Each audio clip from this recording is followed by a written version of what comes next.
She was a small-town preacher's wife and mother of 3. It was a beautiful picture. Until Notorious woman number 11, Mary Winkler, said her ugly came out. Matthew and Mary Winkler had been married almost 10 years. On the outside, Matthew seemed to be a good man. He grew up in a line of evangelists. He became a preacher. He was everything she wanted. Outgoing, good-looking, big guy, someone she could really lean on. According to police, around 6 a.m. on the morning of March 22, 2006, 32-year-old Mary woke up, found her husband's shotgun in a closet, pointed it at his back, and pulled the trigger. The blast shattered his spine and shredded his internal organs. According to police reports, Winkler then took her 3 young children, packed them in her minivan, and fled. She wanted the children to have some good days before the bad days came, and she was taking the children to the beach because they'd always wanted to go there. When Matthew failed to show up for evening prayers, church members went to his house and found him dead and his family missing. An Amber Alert was issued for Mary and the children. The following evening, Winkler's van was stopped hundreds of miles away in Orange Beach, Alabama. She was found in a parking lot near a grocery store. She and the children had just gotten something to eat. An officer noticed the tag. There was an Amber Alert out nationally. According to police records, Winkler immediately admitted the crime. Mary Winkler never tried to point the finger at anybody else. She immediately copped to what she had done and was ready to face the music.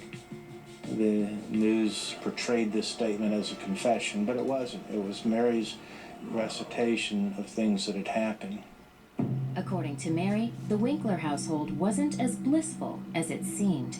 Things did change at some point. I would say 4 or 5 years into the marriage, I saw a great decline in Mary's mood. She was very withdrawn. And growing up with her, she was very bubbly. To most outside observers, they appeared to have a marriage made in heaven when actually it was a living hell. On June 12, 2006, a grand jury indicted Mary Winkler for first-degree murder. She pleaded not guilty. When the trial began in April 2007, the cut-and-dried murder case quickly became anything but. Prosecutors claimed in court Mary fell prey to an internet get-rich-quick scam, which cost her more than $17,000. They argued Mary's motive in the shooting was to keep her husband from finding out. Our defense strategy was to tell the truth.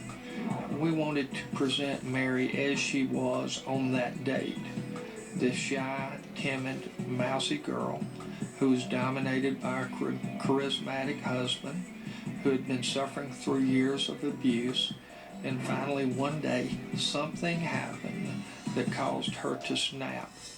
Ultimately, Mary Winkler took the stand in her own defense and dropped a bombshell.